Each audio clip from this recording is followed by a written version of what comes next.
The day the sun changes position in the sky. Cape Town, circa 600 BC. The sun, that orb that is positioned in the sky, and we who go round it on our planet Earth. Another day and another story. Why should I mention the day the sun changes position in the sky and then put Cape Town, when Cape Town didn't even exist? Well, this you'll have to wait for. It was Herodotus, we call the father of father of history. In fact, he went round the world jotting things down, and he actually says he heard this story, and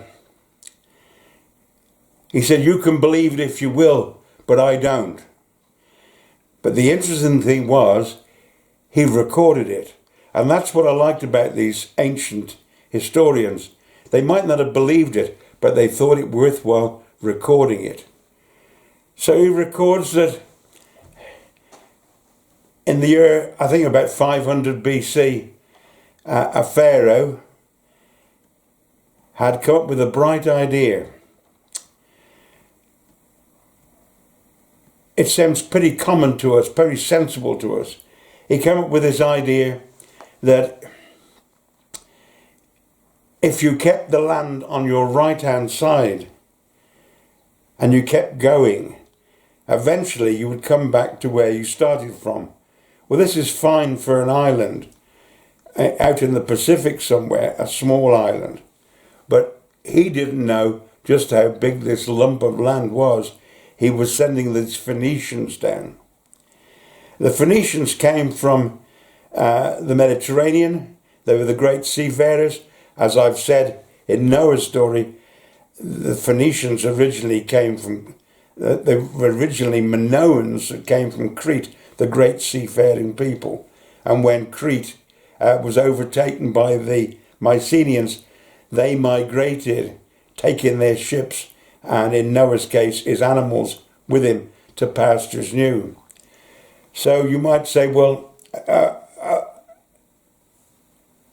no, I've got to get I've got to get those Phoenicians into the Red Sea, because it was from the Red Sea they went keeping the land on their left, sorry, on their right.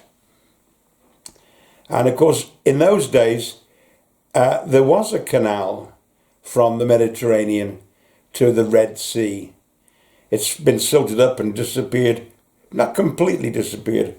And then, of course, much, much later, they built the Suez Canal, which goes roughly the same way. So the Phoenicians brought their boats into the Red Sea at a place probably I would suggest Qasir, and off they went. And Pharaoh had said to them, look, here's your corn, here's your materials to stay alive with. Carry on rowing down or sailing down, and eventually you'll come back to where you start from. Well, they were very brave men, these Phoenicians, because they didn't know how big that piece of land was going to be. It was rather like them going to the moon. They were on a mission out into, I won't say space, but into the space of a vast land called Africa. So they went down this land of Africa, and everything was fine. It was what they brought back when they came back, and they did get back. And people said, what happened? What did you see?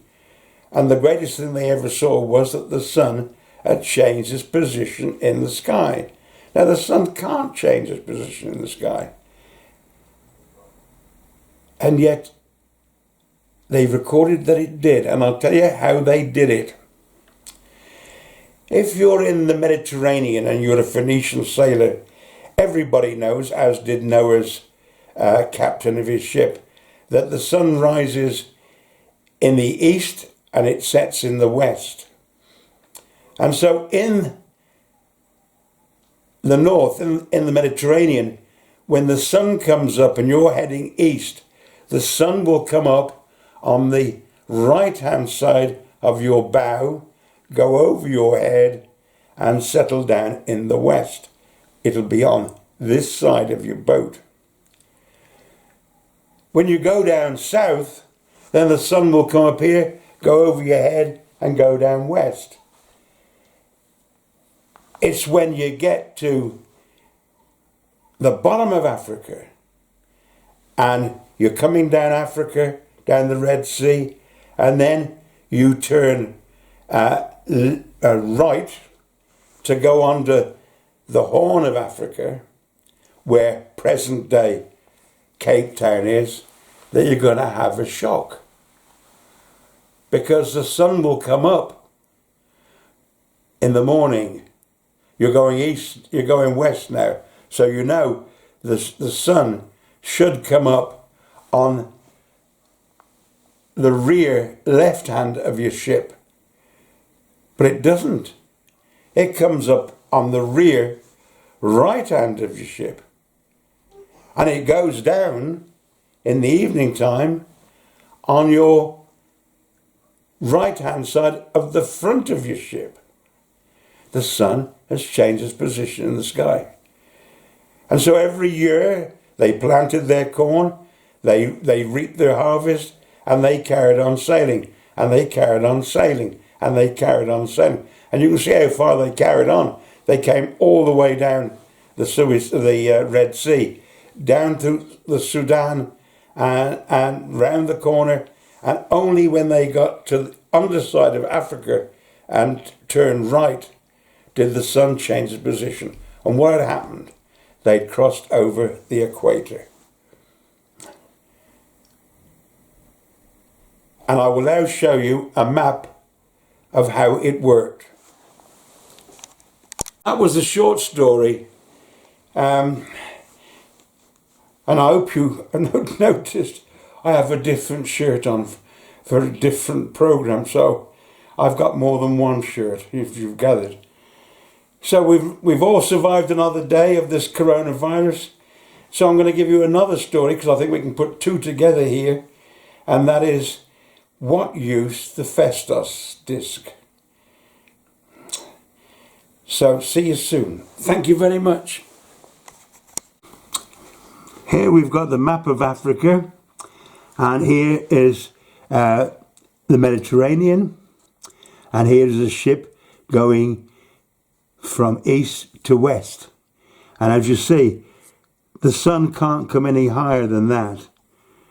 That's the Tropic of Cancer. And so the sun will come up on its left-hand side and go down on its left-hand side. But if you start off from Quasir, and what a tremendous adventure that was, and they went down the Red Sea, well, the sun's going to come up and go over. They ain't going to see it. They're going to get round there. They might have seen a bit of it, but they're coming down here, and they're still going south, and the sun is coming up and going over, no problem. But when they get down here and they come round the corner here and they start going, then they will see that the sun is coming up on this side of the boat. And so you see this tremendous voyage. Off they went up Africa. How many? I think it's recorded they were away for 3 years, and they came round. Then they go into the moon, unknown country. They come through the Straits of Gibraltar, and they don't land back here, but they land back there. But of course, they're back in Egypt. And the interesting thing is that nobody's really realised. Well, somebody has realised it, because I read this up myself, so it wasn't as though it's new, but it's very new in the last, say, 60 years that they circumnavigated Africa.